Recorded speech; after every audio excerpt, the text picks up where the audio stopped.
राम राम भाई लोगा, मैं सुनील गुरु गांव जालेली नाइला। आप सभी का स्वागत है मेरे इस डिश ब्लॉग में। मैं आशा करता हूं आप जहां भी होंगे खुश होंगे।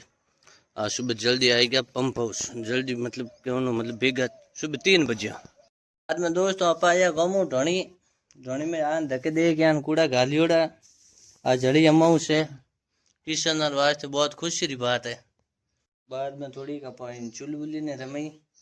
आप और चुलबुली है अच्छी बच्ची कणे कणे इन्हीं रमावनी पड़े। बाद में दोस्तों आप जिमी रोटी आज खींच बनाई उड़ो और देख लो अड़ी मावी वास्ते खींच बनाई हो। रेडी होगा दोस्तों, बालाजी महाराज रो ले रही हूँ आशीर्वाद। अच्छा जिमी दोस्तों घर बनाई उड़ी आइसक्रीम मोए काजू किस्म ठीक उड़े। हाँ मजा आई गो दोस्तों। आप आई हम मेरे माथे टैंकर भरने वास्ते आज जली माव है गायों ले जावा नीम लिया नाडी में और देखो टंकर पड़ी भरी है।